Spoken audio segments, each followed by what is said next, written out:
इस देश के कोने कोने में बिखरी पड़ी हैं कहानियां, कुछ पत्थरों में गड़ी हुई तो कुछ पीछे छूटी निशानियां।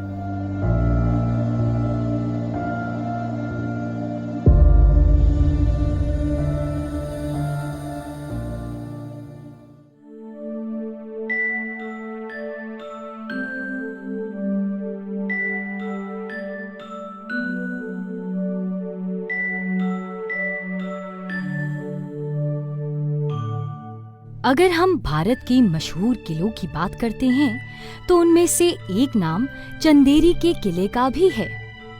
ये विशाल किला स्थापत्य कला की जीवंत मिसाल है।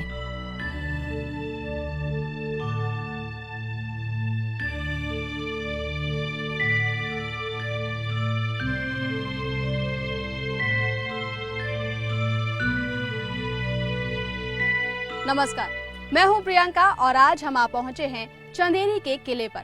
संस्कृत अभिलेखों की माने तो इसे 11वीं सदी में प्रतिहार शासक कीर्तिपाल द्वारा बनाया गया था और इसीलिए इसका नाम पड़ा कीर्ति दुर्ग। यहाँ से मिलने वाले अभिलेखों को ग्वालियर के म्यूजियम में रखा गया है।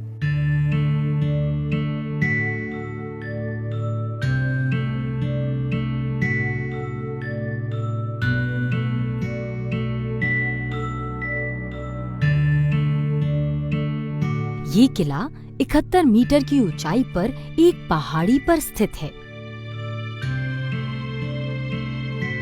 लगभग 5 किलोमीटर के क्षेत्र में फैला ये किला यहाँ का मुख्य आकर्षण केंद्र है और किले से पूरा चंदेरी शहर दिखाई देता है।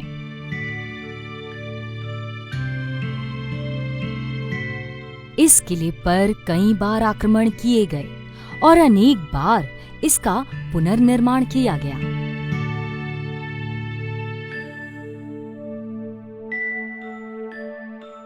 खिलजियों, तुगलकों, मालवा के सुल्तानों, लोधी शासकों, उदयपुर के राणा सांगा, मुगलों, बुंदेलों, ग्वालियर के सिंधिया शासकों और अंग्रेजों ने न सिर्फ इस किले पर शासन किया बल्कि अलग अलग काल में इसे बनवाया भी है, जिसकी छाप हमें आज भी साफ दिखाई देती है।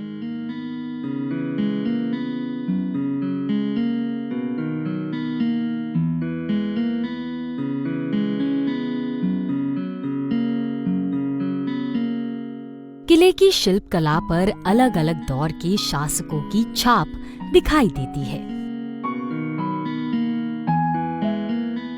इस किले में 3 प्रवेश द्वार हैं। सबसे ऊपर के द्वार को हवापौर दरवाजा कहा जाता है और सबसे नीचे के द्वार को खूनी दरवाजा कहा जाता है। किले के दक्षिण पश्चिम में एक और दरवाजा है जिसे कटी घाटी कहते हैं।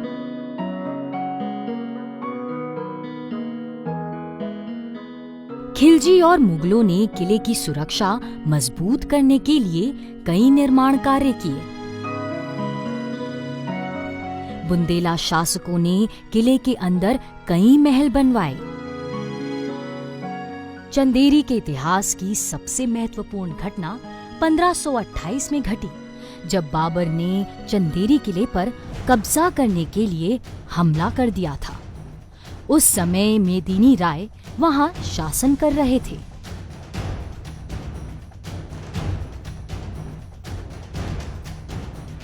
एक लंबे संघर्ष और काफी खून खराबे के बाद बाबर ने चंदेरी को 28 जनवरी 1528 को जीत लिया। बाबर ने अपने संस्मरण में इस जंग का विस्तार से जिक्र किया है। ये वही जगह है जहां राजपूत अपने दुश्मनों का सामना करने के लिए पहुंचते थे। कहा यह भी जाता है कि बाबर से युद्ध के वक्त इस दरवाजे पर हर जगह खून ही खून फैला हुआ था और इसीलिए इसे खूनी दरवाजा भी कहते हैं।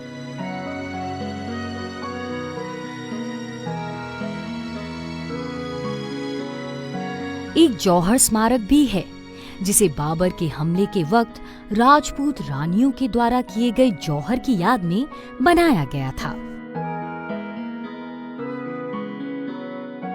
जौहर स्मारक किले के बिल्कुल बाहर ही स्थित है। ये वही जगह है जहां राजपूत महिलाओं ने खुद को जौहर तल में डाल लिया था।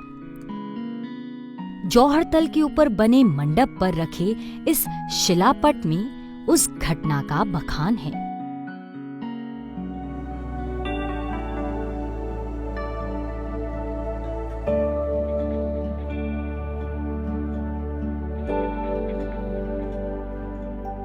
बाबर की मौत के बाद मालवा सुल्तान मल्लू खान ने चंदेरी पर कब्जा कर लिया। बाबर के बेटे हुमायूं ने अपने भाइयों को चंदेरी भेजा और फिर से मुगलों का वहां कब्जा हो गया। 1605 में मुगलों ने बुंदेला राजाओं को चंदेरी सौंप दिया।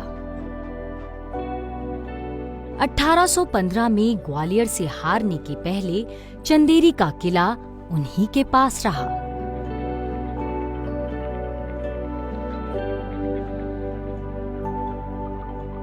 अकबर के दरबार में इतिहासकार रहे अबुल फजल ने चंदेरी के बारे में लिखा है कि एक समय में यहाँ पर 14,000 मकान, 612 महल, 384 बाजार और लगभग 1200 मस्जिदें हुआ करती थीं। चंदेरी के इस किले में आना आपके लिए कमाल का अनुभव होगा, इसलिए जब कभी आप यहाँ पर आएं तो इस किले पर आना ना भूलें।